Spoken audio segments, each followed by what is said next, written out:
Bon, en préambule, pour vous donner quelques indications, quelle ne fut pas notre surprise en rentrant dans la salle de découvrir que l'UNSA était invitée aussi. Ils nous ont indiqué qu'ils avaient déposé un préavis de grève pour le 17 et que si le ministre ne répondait pas favorablement aux revendications, il s'inscrirait dans l'action. Donc c'est un point positif pour le rapport de force, même si je ne vous le cache pas qu'on trouve totalement normal qu'une demande à 2 OS, on se retrouve à 3. C'est pitoyable et on le dira à la prochaine rencontre de préfet. Pour être plus concret. La réforme, vous le savez, ça fait 1 an et demi qu'on est dessus. On a rappelé qu'il y avait une plateforme revendicative commune pour une autre réforme du ferroviaire que celle qu'on nous propose, qui est la fin de la SNCF. On a déjà fait 2 journées fortes de grève de 24 heures sur l'année écoulée. On n'a pas été entendu par le gouvernement.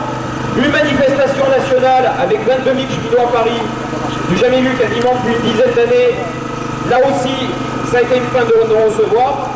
Et il faut attendre 2 jours de grève à plus de 50% de grévistes et beaucoup plus encore sur la région, ce qui est très fort pour enfin être reçu hier à 21 h par le ministre des Transports et aujourd'hui par le préfet.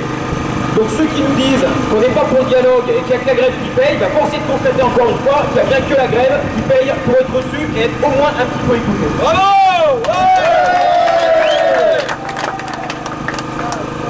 Sur le contenu de la rencontre, on va être très court. On a exposé nos éléments.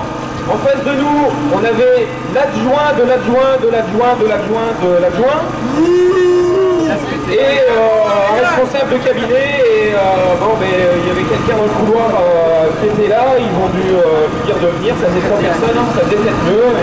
Et donc, je vais vous dire qu'il n'y a strictement aucune réponse qui ont été données par rapport aux éléments qu'on a avancés, malgré qu'on ait mis en avant des éléments régionaux, comme les fermetures de lignes, l'EAS, les fermetures de guichets, les problèmes sur les infrastructures, etc. Et que ça, c'est bien les conséquences demain de la réforme si ça passe en l'état. Aujourd'hui, on va faire le point des suites, mais Jean-Marc en dira quelques mots. On aura ce soir les réponses de ce qui s'est dit au niveau national, au niveau du ministère, puisque c'est quand même un profil national et c'est là que ça se joue. Pour nous, c'est très clair, on en a discuté ce matin à l'intersyndicale. La grève a de toute façon déjà été reconduite. Elle doit durer, elle doit monter en puissance, y compris demain avec des gros piquets de grève. Il faut maintenir le taux de grévistes qui est excellent.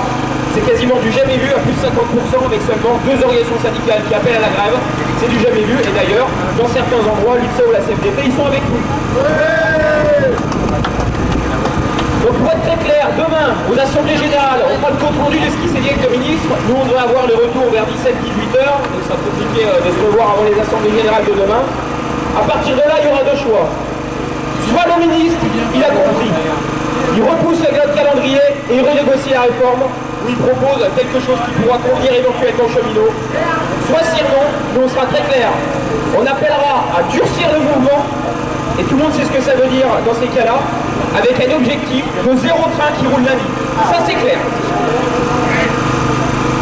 Pour finir, je pense que Jean-Marc sera bien d'accord là-dessus. Nous on vous appelle à rien lâcher, à continuer sur la grève sur 8 heures, même s'il y a quelques reprises temporaires avant les repos. Il faut que lundi, tout le monde soit nouveau en grève. Il faut gagner des nouveaux collègues à la grève. Il faut refaire poser des D2I pour ceux qui auraient repris le travail. Il faut faire poser des D2I à ceux qui ne sont pas encore entrés dans le mouvement. Dans tous les cas de figure, et c'est ce qu'on leur a dit, les cheminots vendront chèrement leur peau. Et moi je suis convaincu que dans l'état actuel des choses, et dans l'état où est le gouvernement, c'est-à-dire le bordel un peu partout dans le pays, si on est costaud, unis et que ça dure, on peut les crever.